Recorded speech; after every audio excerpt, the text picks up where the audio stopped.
తాగుడు, smoking and ఇప్పుడు రీసెంట్గా కొంత డ్రగ్స్ తీసుకోవడం, మాదక ద్రవ్యాలు అవి కూడా వాడడం మొదలు పెడుతున్నారు, అంటే కనిపిస్తుంది మనకి రెగ్యులర్గా. సో వీటి నుంచి కంప్లీట్గా ఒక పర్సన్ని బయటపడేయడానికి ఈ సైకాలజీలో ఏమైనా టెక్నిక్స్ ఉన్నాయా డాక్టర్? ఇందాక చెప్పినట్టే బయట పడేయడానికి టెక్నిక్స్లో మేనేజ్ చేసుకోవడానికి టెక్నిక్స్ బాగా ఉన్నాయి. ఓకే.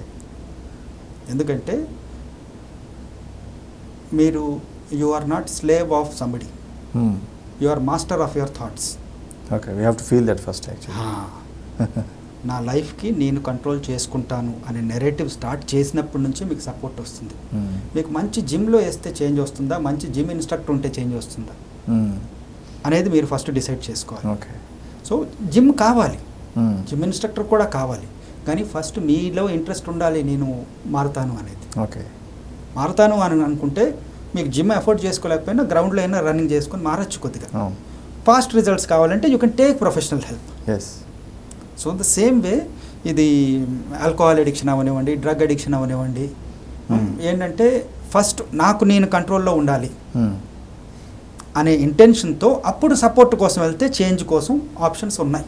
ఓకే. ఫార్మకాలజికల్ ఆప్షన్స్ ఉన్నాయి, సైకోథెరపీ ఆప్షన్స్ ఉన్నాయి, కాంబినేషన్లో ఉన్నాయి, ప్లస్ ఫ్యామిలీ సపోర్ట్ బాగా కావాలి. Okay. So options are there, but intention has to start. And చాలా వరకు ఏమవుతుంటే drug dependence or first is recreational use అంటాం. రిక్రియేషనల్ అంటే ఫన్ కోసం యూజ్ చేయడం. సో దానిలోని we get a recreational high, కానీ ఆ హై ఆ రోజుకే వస్తుంది, నెక్స్ట్ డేకి రాదు. సో నెక్స్ట్ డే కోసం కావాలి అంటే ఆ లెవెల్లో తీసుకుంటే కూడా రాదు, మరి కొద్దిగా ఎక్కువ కావాలి. ఓకే. డోస్ పెంచుతూనే ఉండాలి. ఓకే.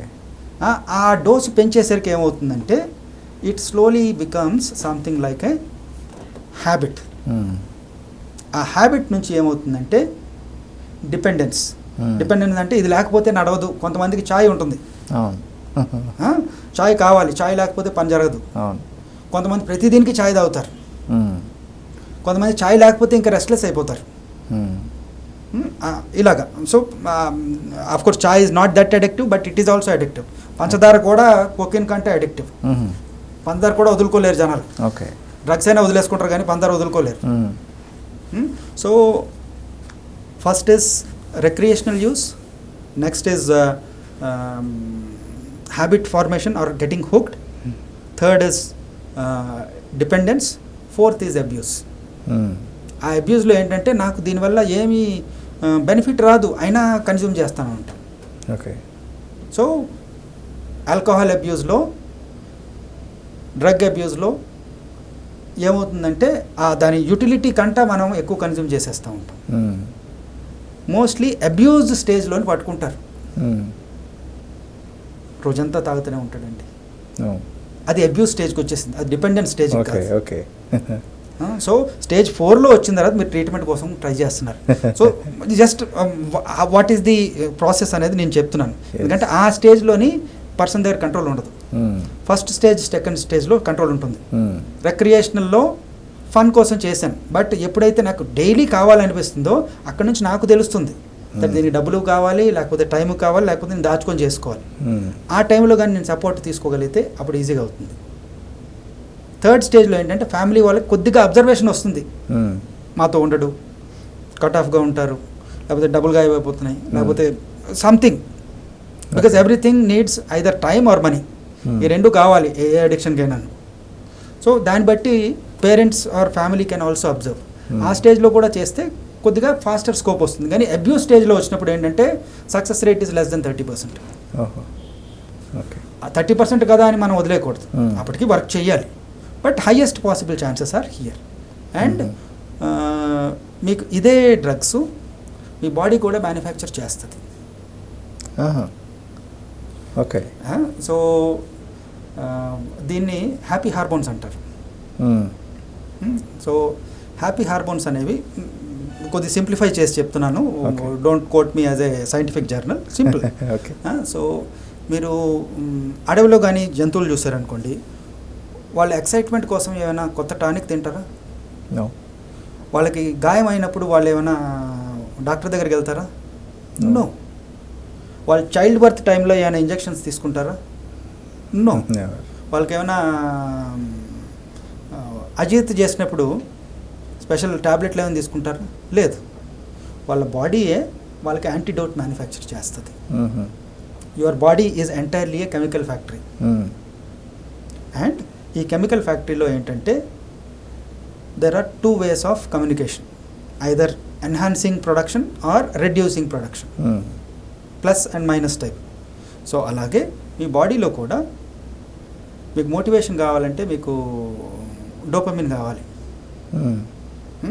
డోపమిన్ కావాలి అంటే మోటివేషన్ కోసం. ఈ హార్మోన్ ఎప్పుడు ప్రొడ్యూస్ అవుతుందంటే మీరు మోటివేటెడ్గా ఎప్పుడు ఉంటారు? అడవిలోని మోటివేషన్ ఎప్పుడు ఉండొచ్చు? నాకు ఫుడ్ దొరుకుతుంది, నాకు పార్ట్నర్ దొరుకుతుంది, నేను సేఫ్గా ఉన్నాను, నేను ఎక్కువ స్పేస్ ఆక్యుపై చేయగలను. మీ నిజ జీవితంలో ఇది ఎలా చేయగలరంటే డైలీ జిమ్కి వెళ్ళండి, మోటివేషన్ డోపమిన్ వస్తుంది. మీరు ఎప్పుడైనా రన్నింగ్ చేశారా? చేసి ఉంటారు. రన్నింగ్ చేసిన తర్వాత ఆ మిగతా రోజంతా ఎలా ఉంటుంది? హై ఎలివేషన్లో ఉంటుందా? ఇన్స్పైర్డ్ ఫీలింగ్లో ఉంటుంది. That is dopamine effect. Okay. Then oxytocin. Oxytocin అనేది ఇంకో రకమైన hormone. Oxytocin is called love hormone. So మీరు ఎవరినైనా చేత్తో పట్టుకున్నా, ఒక బేబీతో ఆడినా, ఒక డాగ్తో ఆడినా, ఎవరికోసమైనా చాలా ఇష్టపడి వంట వండినా ఈ ఆక్సిటోసిన్ అనే హార్మోన్ వస్తుంది. It is a mothering hormone. Both mothering and love hormone both are, that is why it is called love hormone. Okay. So కొంతమంది ఓన్లీ సిగరెట్ తాగినప్పుడు, మందు తాగినప్పుడు ఈ లవ్ అనే ఫీలింగ్ ఎదుటి వ్యక్తికి చేసుకుంటారు. బట్ ఇదే హార్మోన్ మీరు ఈ పనులు చేస్తే కూడా రిలీజ్ అవుతుంది. So oxytocin you can manufacture in your body by doing these activities. Okay. I'm not feeling very very lovable. Then ఓ డాగ్తో ఆడండి, ఓ బేబీని మాట్లాడండి, లేకపోతే ఎవరైనా రిలేటివ్తో మాట్లాడండి, లేకపోతే ఎవరికైనా కొద్దిగా వండేసి తీసుకెళ్ళండి. లవ్ ఎప్పుడైతే మీలోంచి బయటకు వస్తుందో ఆ హార్మోన్ కూడా బయటకు వస్తుంది. You will feel good. This is how you manage. లేకపోతే సార్ నాకు నిద్ర పట్టట్లేదు, ప్రిస్క్రిప్షన్ డ్రగ్ రాయండి. లేకపోతే నాకు నేనే ప్రిస్క్రిప్షన్ రాసేసుకుంటాను, ఒక క్వార్టర్ కొనేసుకుని తెచ్చుకుంటాను. Okay. So this is oxytocin. Then serotonin అంటారు. సెరటోనిన్ అనేది it helps you stay calm, mood regulation ఇవన్నీ చేస్తుంది. సో సెరటోనిన్ కోసం కూడా ఎక్సర్సైజ్ చేసినప్పుడు, లేక సన్షైన్, మార్నింగ్ సన్షైన్లో వెళ్ళినప్పుడు, వాకింగ్ చేసినప్పుడు, మొక్కల్ని ఇలాంటివి చూసినప్పుడు వస్తుంది.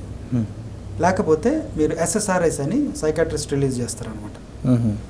సెలెక్టివ్ సెరటోనిన్ రీఅప్టేక్ ఇన్హిబిటర్స్ అని. టైంకి కొద్దిగా మత్తు వదులుతూ ఉంటుంది మూడ్ మేనేజ్ కోసం. బట్ మీరే ఈ యాక్టివిటీస్ చేసుకుంటే మేనేజ్ అవుతుంది. ఓకే. సో ఇవి స్పెసిఫిక్గా మీ బాడీలో ఉన్నాయి. చిన్నప్పటి నుంచి ఎవడు సిగరెట్ తాగడు కదా, ఎవరు ఆల్కహాల్ తీసుకోరు. సో చిన్నపిల్లలు ఆనందంగా ఎలా ఉండగలుగుతున్నారు, ప్రేమగా ఎలా ఉండగలుగుతున్నారు, మోటివేటెడ్గా ఎలా ఉండగలుగుతున్నారు? వాళ్ళకి ఆ లెవెల్లో హార్మోన్ రిలీజ్ అవుతుందంటే మీకు హై లెవెల్లో కూడా ఏజ్ వచ్చిన తర్వాత కూడా రిలీజ్ అవుద్ది. ఆ ప్రాక్టీస్ మీరు మానేశారు. ఓకే. యాక్టివిటీస్, అలాంటి యాక్టివిటీస్ మీరు మానేశారు. ఓకే. సో ఆ యాక్టివిటీస్ కానీ మీరు రివైవ్ చేసుకోగలిగితే ఆ హార్మోన్స్ మళ్ళీ ఇంట్రడ్యూస్ అయ్యే ఛాన్స్ ఉంటుంది.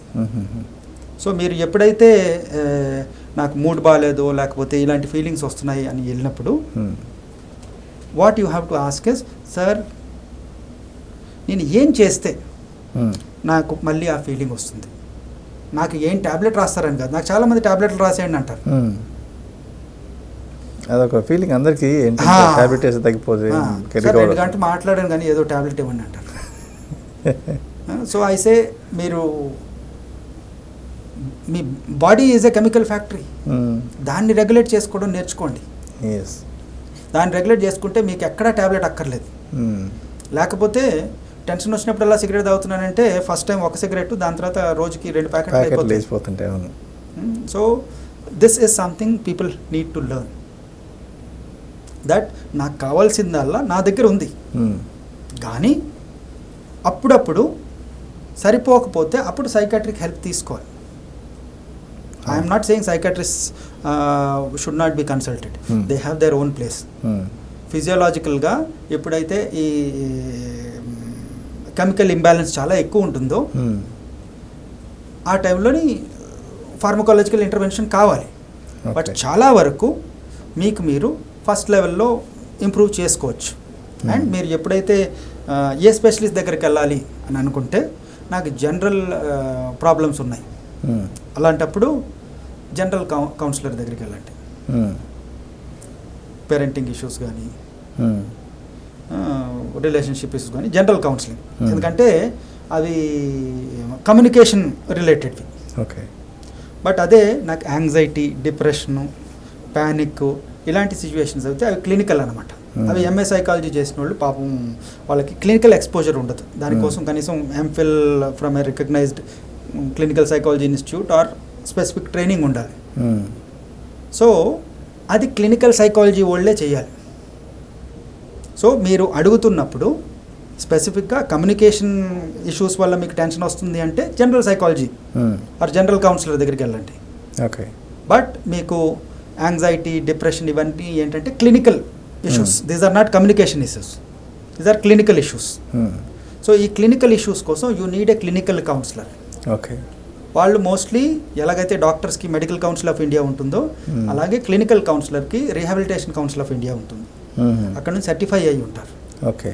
జనరల్ కౌన్సిలింగ్ వాళ్ళు ఎంఏ సైకాలజీ చేసేసుకొని ప్రతి ఒక్కరికి మాట్లాడడం వచ్చు కాబట్టి కొద్దిగా నేర్పరితరంగా మాట్లాడగలిగితే మీకు హెల్ప్ చేయొచ్చు. ఇంట్లో కూడా మీ గొడవ అయితే మీ పేరెంట్స్ కానీ మీ ఇన్లాస్ కానీ ఎవరైనా ఒకరు మధ్యలో వచ్చేసి హెల్ప్ చేస్తారు. వాళ్ళ దగ్గర సర్టిఫికేట్ లేదు, వీళ్ళ దగ్గర సర్టిఫికేట్ ఉంది అండ్ స్ట్రక్చర్ ఉంటుంది వీళ్ళ దగ్గర. బట్ క్లినికల్ కౌన్సిలింగ్ వాళ్ళ దగ్గర లైసెన్స్ కూడా ఉంటుంది. సో యాంగ్జైటీ, డిప్రెషన్ ప్రతి ఒక్కరు చదువుకోగలడు. ఇండియా ఎలా ఆడాలి క్రికెట్లో అనేది నేను చిన్నప్పటి నుంచి చూస్తున్నాను కాబట్టి నాకు ఒపీనియన్ ఉంది. ఓకే. బట్ క్రికెట్లో వాళ్ళు ఎలా ఆడాలి అనేది అడ్వైజ్ ఇవ్వలేను నేను. సో అలాగే యాంగ్జైటీ మీద, డిప్రెషన్ మీద జనరల్ సైకాలజీ వాళ్ళు చదువుకుంటారు, ఎక్స్పీరియన్స్ ఉండకపోవచ్చు. So that is why you need to be very sure మీరు వెళ్తున్నప్పుడు దేని గురించి వెళ్తున్నారు. అందుకే మీరు అడగాలి మీకు దీనిలో ఎక్స్పర్టీస్ ఉందా లేదా అని. దెన్ సైకాలజిస్ట్, కౌన్సిలర్ ఈ రెండింటిని బాగా ఇంటర్మింగిల్ చేస్తారు. సో సైకాలజిస్ట్ అంటే ఎవరు, కౌన్సిలర్ అంటే ఎవరు అనేది మీరు తెలుసుకోవాలి. ప్రతి ఒక్కడు దీన్ని ర్యాండమ్గా వాడేస్తున్నారు. బట్ కౌన్సిలింగ్ అనేవాళ్ళు మాట ద్వారా సహాయం చేస్తారు.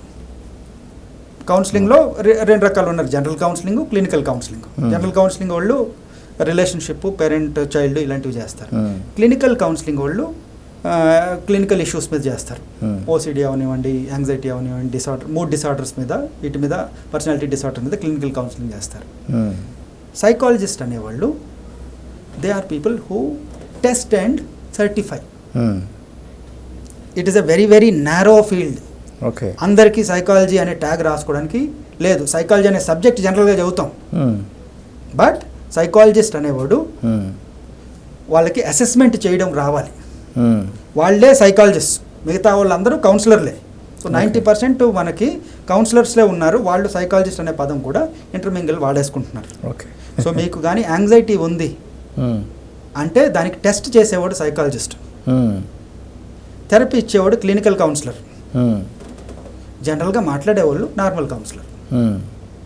ఇది డిఫరెన్స్ అనమాట. సో సైకాలజిస్ట్ విల్ డూ మీకు క్లినికలీ ఏ ప్రాబ్లం ఉన్నా దానికి అసెస్మెంట్ చేయడానికి సైకాలజిస్టే కావాలి. ఓకే. వాళ్ళ బేసిస్ మీద ఆ సర్టిఫికేటు మీకు మెడికల్ ఇన్సూరెన్స్ ఉంటే మెడికల్ ఇన్సూరెన్స్ పనికి వస్తుంది, లేకపోతే లీగల్ ఏమైనా ఇష్యూస్ ఉంటే లీగల్ ఇష్యూస్ పనికి వస్తాయి. వాళ్ళకి వ్యాలిడిటీ ఉంటుంది. They are also certified. They are not academic people, they are certified people. So ఇది కాకుండా ఇంకో చిన్న బ్రాంచ్ ఉంది, అది సైకోథెరపీ అంటారు. ఓకే. ఏంటంటే ఈ పదాలన్నీ చుట్టుపక్కలగా మనం అన్ని కలుపుకొని పాడేసుకుంటున్నాం. అవును, ఏదైనా అదే అంటారు అంతే. నాకు థెరపీ కావాలి కండి, ఎందుకు అంటే మ్యారేజ్ కోసం అంటారు. మ్యారేజ్ కోసం థెరపీ అక్కర్లేదు, మ్యారేజ్ కోసం కౌన్సిలింగ్ కావాలి. ఓకే. ఓసిడి కోసం కౌన్సిలింగ్ కావచ్చు, థెరపీ కావచ్చు. సో ఈ డిఫరెన్స్ అండర్స్టాండ్ చేసుకోగలిగితే మీరు దేనికోసం థెరపీ కావాలి అనే దీన్ని బట్టి యూ హ్యావ్ టు ఆస్క్ వాళ్ళకి స్పెషలైజేషన్ ఉందా లేదా. సో సైకోథెరపిస్ట్ ఏంటంటే ఆ ఒక్క డొమైన్ మీదే వాళ్ళు 10 years 15 years వర్క్ చేస్తారు. సో ఈ డొమైన్లో చేసేవాళ్ళు ఇంకో డొమైన్లో ఎక్స్పర్టీస్ ఉండదు. ఓకే. ఇప్పుడు నేను మూడ్ డిసార్డర్స్ మీద చేస్తున్నాను. సో నేను యాంగ్జైటీ ఓసిడి వీటి మీద చేస్తాను, నేను స్కిజోఫ్రెనియా మీద చేయను. నాకు ఇన్ఫర్మేషన్ ఉంది, ఎక్స్పర్టీస్ లేదు. ఓకే, మీరు నాకు పిలిస్తే నేను ఒక అరగంట మాట్లాడతాను స్కిజోఫ్రెనియా మీద. కానీ క్లయింట్ వస్తే క్లయింట్కి ఫీల్ గుడ్ చేయించడం తప్ప ఫీల్ బెటర్ చేయించలేను. క్లయింట్కి కావాల్సింది ఏంటంటే I should feel better, not feel good. So అందుకే క్లయింట్కి కూడా, క్లయింట్ కానీ క్లయింట్ కేర్ టేకర్స్ అంటాం. కేర్ టేకర్స్ అంటే మదర్ ఫాదర్ అయి ఉండొచ్చు, వైఫ్ అయి ఉండొచ్చు, చిల్డ్రన్ అయి ఉండొచ్చు. Everybody who is taking care of that person is care taker. So క్లయింట్కి సొంతంగా కానీ అవేర్నెస్ ఉంటే ఇది డైరెక్ట్గా థెరపిస్ట్ని అడగాలి. ఓకే, లేకపోతే కేర్ టేకర్స్ అయినా ఇవి అడిగి తెలుసుకోవాలి దట్ మనం కరెక్ట్ పర్సన్ దగ్గరికి వెళ్తున్నామా లేదా. లేకపోతే ఏమవుతుందంటే నాకు నొప్పి పెడుతుంది, ఎక్కడ నొప్పి పెడుతుందో తెలియదు అనే టైప్లో కూడా అంటారు. అండ్ దానివల్ల ఏమవుతుందంటే most people will say full body scan చేసేయండి, అక్కర్లేదు. But if you are able to define this is what you need to understand. Okay.